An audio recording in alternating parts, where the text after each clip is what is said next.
যোগ্য শিক্ষকদের পুনর্বহাল করা এবং দুর্নীতির মূল মাথাদের শাস্তির দাবিতে এসএসসির মূল দপ্তর অভিযান শিক্ষক সংগঠন নিখিল বঙ্গ শিক্ষক সমিতি বা এবিটি এর। এই অভিযানে সংহতি জানিয়ে সামিল আরও একাধিক বাম ছাত্র যুব সংগঠন। সল্টলেকের করুণাময়ী সামনে থেকে বৃহস্পতিবার শুরু হয় মিছিল। এদিকে বৃহস্পতিবার এসএসসি মামলার সুপ্রিম রায়ে জানানো হয়েছে, নির্দিষ্ট করে শনাক্ত না হওয়া শিক্ষকদের আগামী 31শে ডিসেম্বর পর্যন্ত কাজ করার সুযোগ দিয়েছে সুপ্রিম কোর্ট। বলা হয়েছে 31শে মের মধ্যে বিজ্ঞপ্তি জারি করতে হবে এবং 31শে ডিসেম্বরের মধ্যে নিয়োগ প্রক্রিয়া শেষ করতে হবে। তবে গ্রুপ সি এবং গ্রুপ ডি নিয়ে এই রায় কোনো নির্দেশ নেই। এ প্রসঙ্গে রাজ্য প্রশাসনকে একহাত নিয়েছেন ডিওয়াইএফআই এর রাজ্য সম্পাদক মীনাক্ষী মুখোপাধ্যায়। জানালেন 22 লক্ষ ওএমআর শিট প্রকাশ করতে হবে, যোগ্যদের চাকরি ফিরিয়ে দিতে হবে। সুপ্রিম কোর্ট নিজের মতো বিজ্ঞপ্তি দিয়েছে, রাজ্য সরকার কি করবে, মাস্টারমশাই দিদিমণিরা কি চাইছেন। আমরা চাইছি 22 লক্ষ ওএমআর শিট প্রকাশ করতে হবে, যোগ্যদেরকে চাকরি ফেরাতে হবে, আর সরকারি শিক্ষা ব্যবস্থা সেটাকে ভেঙে ফেলা চলবে না। এই গোটা প্রসিডিওরটা সরকারি শিক্ষা ব্যবস্থাকে প্রাইভেটের হাতে তুলে দেওয়ার একটা গভীর ষড়যন্ত্র। মিছিল থেকে ক্ষোভে ফুঁসে উঠলেন এসএফআই এর রাজ্য সম্পাদক। এপ্রিলে চাকরি যেত, সেটা ডিসেম্বরে যাবে, তাহলে পার্থক্য কোথায়, প্রশ্ন তুললেন তিনি। আমার মনে হয় এতে শিক্ষক শিক্ষিকারা তারা তো একবার প্রতারিত হয়েছেনই, তারা বারংবার প্রতারিত হওয়ার একটা চক্রের মধ্যে ঢুকে গেলেন বোধহয়। এপ্রিলে চাকরিটা যেত, চাকরিটা ডিসেম্বরে যাবে, পার্থক্যটা কি হচ্ছে? এটা একটা একটা এক্সটেনশন হলো, শুধু কোনো স্থায়ী সমাধান হলো না।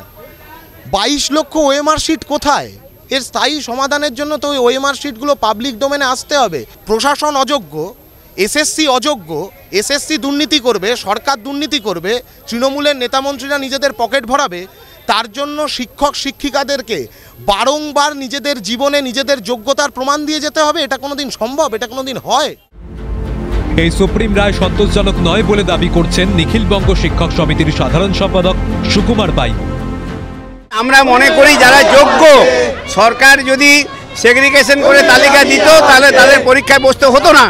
এই রায় একটা সন্তোষজনক নয়। যাতে করে সাধারণের বিদ্যালয়গুলোকে রক্ষা করা যায়, এটা 1 নম্বর দাবি।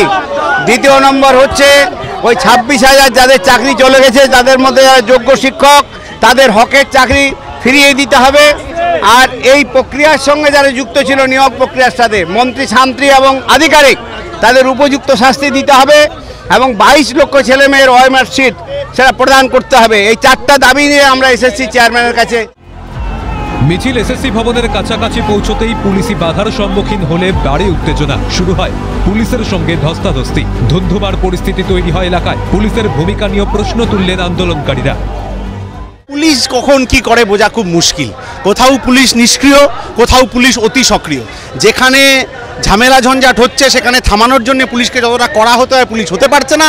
আর চাকরি হারা যারা, যোগ্য চাকরি হারা ব্যাপক যন্ত্রণার মধ্যে দিন কাটাচ্ছেন, ভবিষ্যৎ কী হবে জানেন না, তাদের দিকে পুলিশ লাথি ফাতি নিয়ে তেড়ে যাচ্ছে। ফলে পুলিশকে শিখতে হবে কোথায় সক্রিয় হতে হয় আর কোথায় নিষ্ক্রিয় হতে হয়। পুলিশই অত্যাচারের শিকার হয়, তাদের গায়ে লাথি মারা হয় এবং লাঠি মারা হয়। এমনি বাস্তবেই তাদের চাকরি চলে গেছে, উপরন্তু আবার পুলিশি নির্যাতনের শিকার। আমরা মনে করি এটা শিক্ষক সমাজের 2-1 টিচারকে যে লাথি মারা হয়েছে, সেটা সমস্ত শিক্ষক সমাজকে আজকে মাটিতে নামিয়ে আনা হয়েছে, তাদেরকে কলঙ্কিত করা হয়েছে। আমরা আমাদের সেই সম্মান যে ফিরে পাওয়ার জন্য আমাদের আজকে সংগ্রাম। এরপরেই অবস্থান বিক্ষোভে বসে পড়েন আন্দোলনকারীরা। পরবর্তীতে 5 সদস্যের প্রতিনিধি দল গিয়ে এসএসসি চেয়ারম্যানের কাছে ডেপুটেশন জমা দেন। তবে যে কারণে এত লড়াই, এত আন্দোলন, সেই সমস্যার সুরাহা কি আদৌ হবে? যোগ্য চাকরিহারারা কি স্বস্তি ফিরে পাবেন? শাসকের দুর্নীতির কোপ থেকে কি রক্ষা পাবেন? থাকছে প্রশ্ন।